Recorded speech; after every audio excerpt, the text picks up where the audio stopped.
Indian വ്യവസായ ചരിത്രത്തിലെ ഏറ്റവും ശ്രദ്ധേയവും സങ്കീർണവുമായ ഒരു അധ്യായമാണ് എസ്ആർ സ്റ്റീലിന്റെ കഥ. ഒരു കാലത്ത് ഇന്ത്യയിലെ ഏറ്റവും വലിയ സ്വകാര്യ സ്റ്റീൽ നിർമ്മാതാക്കളിൽ ഒന്നായിരുന്ന ഈ കമ്പനി കടക്കെണിയിൽപ്പെട്ട് പാപ്പരത്തത്തിലേക്ക് കൂപ്പുകുത്തി.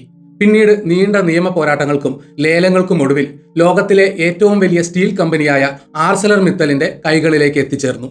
ഈ സംഭവം കേവലം ഒരു കമ്പനിയുടെ തകർച്ചയും ഉയർത്തെഴുന്നേൽപ്പും ആയിരുന്നില്ല, മറിച്ച് ഇന്ത്യയുടെ പുതിയ പാപ്പരത്ത നിയമം, ഇൻസോൾവൻസി ആൻഡ് ബാങ്ക്രപ്സി കോഡ് എത്രത്തോളം ശക്തമാണെന്ന് ലോകത്തിന് മുന്നിൽ തെളിയിച്ച ഒരു ചരിത്ര നിമിഷം കൂടിയായിരുന്നു. 1970കളിൽ ശശി റൂയയും രവി റൂയയും ചേർന്നാണ് എസ്ആർ ഗ്രൂപ്പ് സ്ഥാപിക്കുന്നത്. കപ്പൽ ഗതാഗതം, ഊർജം, ഖനനം, സ്റ്റീൽ തുടങ്ങിയ മേഖലകളിൽ അതിവേഗം വളർന്ന ഈ ഗ്രൂപ്പിന്റെ കിരീടത്തിലെ രത്നമായിരുന്നു എസ്ആർ സ്റ്റീൽ. ഗുജറാത്തിലെ ഹസീറയിൽ സ്ഥാപിച്ച കൂറ്റൻ സ്റ്റീൽ പ്ലാന്റ് എസ്ആർ സ്റ്റീലിനെ ഇന്ത്യയിലെ ഏറ്റവും വലിയ സ്റ്റീൽ നിർമ്മാതാക്കളിൽ ഒരാളാക്കി മാറ്റി. ഈ പ്ലാന്റ് അത്യാധുനിക സാങ്കേതിക വിദ്യ ഉപയോഗിച്ച് പ്രതിവർഷം 10 ദശലക്ഷം ടൺ സ്റ്റീൽ ഉൽപ്പാദിപ്പിക്കാൻ ശേഷിയുള്ളതായിരുന്നു. കമ്പനി ആയിരക്കണക്കിന് ആളുകൾക്ക് നേരിട്ടും അല്ലാതെയും തൊഴിൽ നൽകി, ഇന്ത്യൻ സമ്പദ് വ്യവസ്ഥയിൽ നിർണായക സംഭാവനകൾ നൽകി. എന്നാൽ ആഗോള സാമ്പത്തിക പ്രതിസന്ധിയും സ്റ്റീൽ വിലയിലുണ്ടായ ഇടിവും കമ്പനിയുടെ സാമ്പത്തിക ഭാവിയെ ഉലച്ചു. കൂടുതൽ വികസന പ്രവർത്തനങ്ങൾക്കും വിപുലീകരണങ്ങൾക്കുമായി എസ്ആർ സ്റ്റീൽ വൻതോതിൽ വായ്പകൾ വാങ്ങി. ഇത് കടത്തിന്റെ ഭാരം ക്രമാതീതമായി വർദ്ധിപ്പിച്ചു. ബാങ്കുകളിൽ നിന്നും സാമ്പത്തിക സ്ഥാപനങ്ങളിൽ നിന്നുമായി ഏകദേശം 50,000 കോടി രൂപയുടെ കടമാണ് കമ്പനിക്ക് ഉണ്ടായിരുന്നത്. ഈ ഭീമൻ കടം തിരിച്ചടയ്ക്കാൻ കഴിയാതെ വന്നതോടെ എസ്ആർ സ്റ്റീൽ ഒരു നോൺ പെർഫോമിംഗ് അസറ്റ് അഥവാ നിഷ്ക്രിയ ആസ്തിയായി മാറി. കടം തിരിച്ചടയ്ക്കാത്ത കമ്പനികളിൽ നിന്ന് പണം തിരിച്ചുപിടിക്കാൻ ബാങ്കുകൾക്ക് ഒരു നിയമപരമായ മാർഗവും ഇല്ലാത്ത ഒരു കാലം ഇന്ത്യയിൽ ഉണ്ടായിരുന്നു. ഈ പ്രശ്നം പരിഹരിക്കാനാണ് 2016-ൽ കേന്ദ്ര സർക്കാർ ഇൻസോൾവൻസി ആൻഡ് ബാങ്ക്രപ്സി കോഡ് എന്ന പുതിയ നിയമം കൊണ്ടുവന്നത്. പാപ്പരത്തവുമായി ബന്ധപ്പെട്ട കേസുകൾ ഒരു നിശ്ചിത സമയപരിധിക്കുള്ളിൽ തീർപ്പാക്കാൻ ഈ നിയമം ബാങ്കുകളെ സഹായിച്ചു. കമ്പനികളെ ലിക്വിഡേഷനിലേക്ക്, അതായത് ആസ്തികൾ വിറ്റ് കടം തീർക്കുന്നതിലേക്ക് വിടുന്നതിന് പകരം അവയെ പുനരുജ്ജീവിപ്പിക്കാൻ ശ്രമിക്കുക എന്നതായിരുന്നു ഈ നിയമത്തിന്റെ പ്രധാന ലക്ഷ്യം. കടബാധ്യതയുള്ള കമ്പനിയുടെ നിയന്ത്രണം പ്രൊമോട്ടർമാരുടെ കയ്യിൽ നിന്ന് മാറ്റി ക്രെഡിറ്റർമാർ അഥവാ കടം നൽകിയവരുടെ കയ്യിലേക്ക് മാറ്റും. ഈ ക്രെഡിറ്റർമാർ ഒരു കമ്മിറ്റി രൂപീകരിച്ച് കമ്പനി ഏറ്റെടുക്കാൻ താല്പര്യമുള്ള സ്ഥാപനങ്ങളിൽ നിന്ന് ലേലത്തുക സ്വീകരിച്ച് ഏറ്റവും മികച്ച തുക സമർപ്പിച്ച കമ്പനിയെ തിരഞ്ഞെടുക്കും. റിസർവ് ബാങ്ക് ഓഫ് ഇന്ത്യ 12 വലിയ കടബാധ്യതയുള്ള കമ്പനികളുടെ പട്ടിക തയ്യാറാക്കി അവയെ IBC നിയമപ്രകാരം കൈകാര്യം ചെയ്യാൻ നിർദ്ദേശിച്ചു. ഈ പട്ടികയിലെ പ്രധാന കമ്പനിയായിരുന്നു എസ്ആർ സ്റ്റീൽ. 2017 ജൂണിൽ സ്റ്റേറ്റ് ബാങ്ക് ഓഫ് ഇന്ത്യയും സ്റ്റാൻഡേർഡ് ചാർട്ടേഡ് ബാങ്കും എസ്ആർ സ്റ്റീലിനെതിരെ പാപ്പരത്ത നടപടികൾക്ക് അപേക്ഷ നൽകി. 2017 ഓഗസ്റ്റ് 2-ന് national company law tribunal SR സ്റ്റീലിനെതിരെയുള്ള അപേക്ഷ അംഗീകരിച്ചു. ഇതോടെ നിയമപരമായ പ്രക്രിയകൾ ആരംഭിച്ചു. NCLT തീരുമാനത്തെ തുടർന്ന് എസ്ആർ സ്റ്റീലിന്റെ ഭാവിക്കായി ലേലത്തുക സമർപ്പിക്കാൻ താല്പര്യമുള്ള കമ്പനികളെ ക്ഷണിച്ചുകൊണ്ട് പരസ്യം നൽകി. ഈ നിയമപ്രകാരം കടം കൊടുത്തവരുടെ ഒരു കമ്മിറ്റി ഓഫ് ക്രെഡിറ്റേഴ്സ് രൂപീകരിച്ച് അവർക്കാണ് ലേലത്തുക സമർപ്പിക്കാൻ അവകാശം. ലോകത്തിലെ ഏറ്റവും വലിയ സ്റ്റീൽ നിർമ്മാതാക്കളായ ആർസലർ മിത്തൽ, റഷ്യൻ ബാങ്കായ VTBയുടെ നേതൃത്വത്തിലുള്ള ഒരു കൺസോർഷ്യമായ ന്യൂ മെറ്റൽ, അതുപോലെ വേദാന്ത ലിമിറ്റഡ് തുടങ്ങിയ വൻകിട കമ്പനികൾ ലേലത്തിൽ പങ്കെടുത്തു. ഈ ലേല പ്രക്രിയ ആരംഭിച്ചതോടെ തന്നെ നിയമപരമായ തർക്കങ്ങളും തുടങ്ങി. കമ്പനിയുടെ നിയന്ത്രണം തിരികെ പിടിക്കുന്നതിനായി എസ്ആർ ഗ്രൂപ്പ് തന്നെ ലേലത്തിൽ പങ്കെടുക്കാൻ ശ്രമിച്ചു. ഇത് പുതിയ നിയമത്തിന്റെ ലക്ഷ്യങ്ങൾക്ക് വിരുദ്ധമാണെന്ന് ആരോപിച്ച് നിയമത്തിൽ ഒരു പുതിയ ഭേദഗതി കൊണ്ടുവന്നു. സെക്ഷൻ 29A ഈ ഭേദഗതി പ്രകാരം മുമ്പ് ഏതെങ്കിലും കമ്പനിയിൽ കടം വരുത്തിയിട്ടുള്ള പ്രൊമോട്ടർമാർക്ക് പാപ്പരത്ത നടപടികളിൽ പങ്കെടുക്കാൻ കഴിയില്ല. ആർസലർ മിത്തലും ന്യൂമെറ്റലും സമർപ്പിച്ച ലേലത്തുകകൾ ഈ പുതിയ നിയമത്തിന്റെ പരിധിയിൽ വന്നതിനാൽ NCLT അവരുടെ അപേക്ഷകൾ തള്ളി. ആർസലർ മിത്തലിന് ഇന്ത്യയിൽ തകർച്ച നേരിട്ട ചില കമ്പനികളുമായി ബന്ധമുണ്ടായിരുന്നു. അതുപോലെ ന്യൂമെറ്റൽ എസ്ആർ സ്റ്റീലിന്റെ പ്രൊമോട്ടർമാരുമായി ബന്ധപ്പെട്ട ഒരു കമ്പനിയായിരുന്നു. ഇതോടെ ഇരു കക്ഷികളും തങ്ങളുടെ ലേലത്തുക തള്ളിയതിനെതിരെ നിയമ പോരാട്ടങ്ങൾ ആരംഭിച്ചു. കാര്യങ്ങൾ കോടതിയുടെ പരിഗണനയിലേക്ക് വന്നപ്പോൾ സുപ്രീം കോടതി ഒരു പ്രധാന വിധി പുറപ്പെടുവിച്ചു. ആർസലർ മിത്തലിനും ന്യൂമെറ്റലിനും അയോഗ്യത നീക്കാൻ ഒരവസരം നൽകി. അവരുടെ മുൻപ് കടബാധ്യത വരുത്തിയ കമ്പനികളിലെ ബാധ്യതകൾ തീർക്കാൻ കോടതി 2 ആഴ്ച സമയം അനുവദിച്ചു. ആർസലർ മിത്തൽ ഈ കടങ്ങൾ തീർത്ത് പുതിയ ലേലത്തുക സമർപ്പിച്ചു. അതേസമയം ന്യൂമെറ്റലിന് ഇത് ചെയ്യാൻ കഴിഞ്ഞില്ല.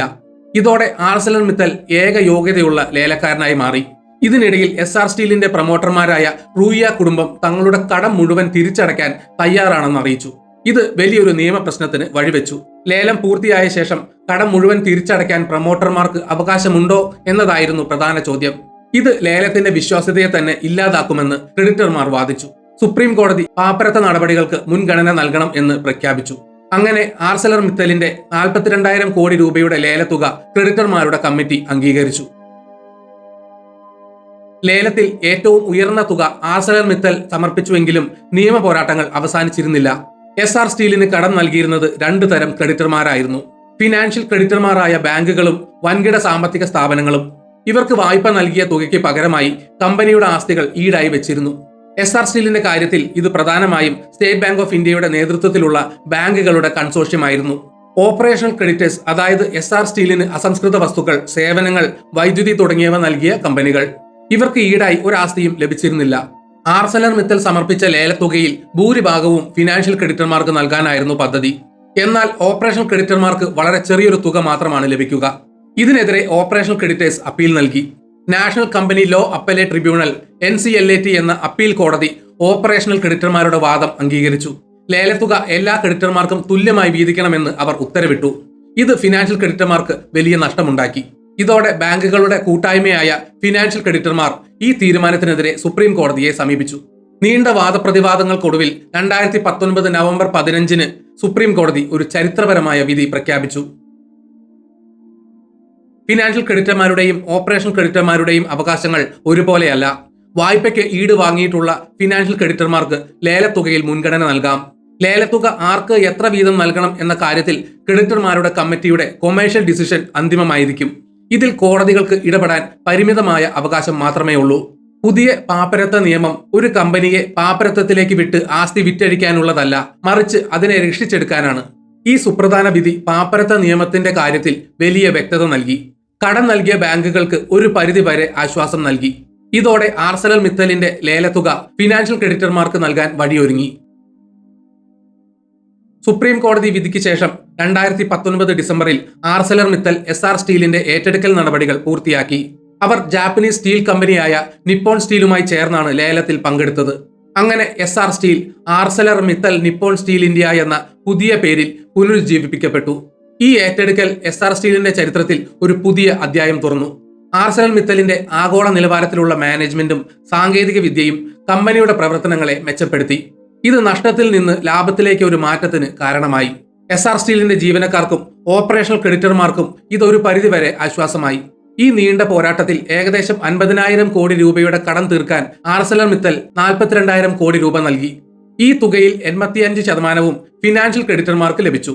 ഓപ്പറേഷണൽ ക്രെഡിറ്റർമാർക്കും മറ്റ് ചെറിയ തുകകൾക്കും വളരെ കുറഞ്ഞ തുകയാണ് ലഭിച്ചത്. എങ്കിലും നിയമപരമായ വഴികളിലൂടെ കടങ്ങൾ തിരിച്ചു പിടിക്കാൻ സാധിച്ചു എന്നുള്ളത് ഇന്ത്യൻ ബാങ്കിംഗ് മേഖലയ്ക്ക് വലിയ ആത്മവിശ്വാസം നൽകി. എസ്ആർ സ്റ്റീലിന്റെ കഥ ഒരു കമ്പനിയുടെ മാത്രം കഥയല്ല, മറിച്ച് ഇന്ത്യൻ നിയമവ്യവസ്ഥയുടെയും സാമ്പത്തിക രംഗത്തിന്റെയും വളർച്ചയുടെ നേർചിത്രമാണ്. ഈ കേസ് വഴി insolvency and bankruptcy code (IBC) കൂടുതൽ ശക്തിപ്പെട്ടു. ഒരു കമ്പനിയുടെ പാപ്പരത്വ നടപടികൾക്ക് ഒരു സമയപരിധി നിശ്ചയിക്കുന്നതിന്റെയും ലേലം വിളിക്കുന്നവരുടെ യോഗ്യതകൾ നിർണ്ണയിക്കുന്നതിലെ തടസ്സങ്ങളും ഫിനാൻഷ്യൽ ക്രെഡിറ്റർമാർക്ക് മുൻഗണന നൽകുന്നതിന്റെ പ്രാധാന്യവും ഈ കേസ് ലോകത്തിന് മുന്നിൽ വ്യക്തമാക്കി. നീണ്ട നിയമ പോരാട്ടങ്ങൾ കാരണം എസ്ആർ സ്റ്റീൽ കേസ് 800 ദിവസത്തിലധികം നീണ്ടുനിന്നു. എങ്കിലും ഈ കേസ് മറ്റ് പാപ്പരത്വ കേസുകൾക്ക് ഒരു വഴികാട്ടിയായി. കമ്പനി നിയമങ്ങളുടെ പരിഷ്കരണത്തിലും ആഗോള നിക്ഷേപകർക്ക് ഇന്ത്യയിലെ നിയമ സംവിധാനത്തിലുള്ള വിശ്വാസം വർദ്ധിപ്പിക്കുന്നതിലും ഈ കേസ് ഒരു നിർണായക പങ്കുവഹിച്ചു. അങ്ങനെ കടത്തിന്റെ ഭാരം കൊണ്ട് തകർന്ന ഒരു കമ്പനി നിയമത്തിന്റെ പിൻബലത്തിൽ ഉയർത്തെഴുന്നേറ്റു. പുതിയ ഉടമയുടെ കീഴിൽ പുതിയൊരു ജീവിതം തുടങ്ങി. Essar steel case Indian corporate ചരിത്രത്തിലെ ഒരു നിർണായക വഴിത്തിരിവായി എക്കാലവും ഓർമ്മിക്കപ്പെടും. ഈ വീഡിയോ ഇവിടെ വെച്ച് നിർത്തുന്നു. നിങ്ങൾക്ക് വീഡിയോ ഇഷ്ടപ്പെട്ടെങ്കിൽ ലൈക്ക് ചെയ്യുക. ചാനൽ സബ്സ്ക്രൈബ് ചെയ്തിട്ടില്ലെങ്കിൽ മറക്കാതെ സബ്സ്ക്രൈബ് ചെയ്യണം. നിങ്ങളുടെ വിലയേറിയ അഭിപ്രായങ്ങൾ കമന്റ് രേഖപ്പെടുത്തണം. നോട്ടിഫിക്കേഷൻ ബെൽ ബട്ടൺ അമർത്താൻ മറക്കരുത്. മറ്റൊരു വീഡിയോയുമായി വീണ്ടും കാണാം. ജയ് ഹിന്ദ്.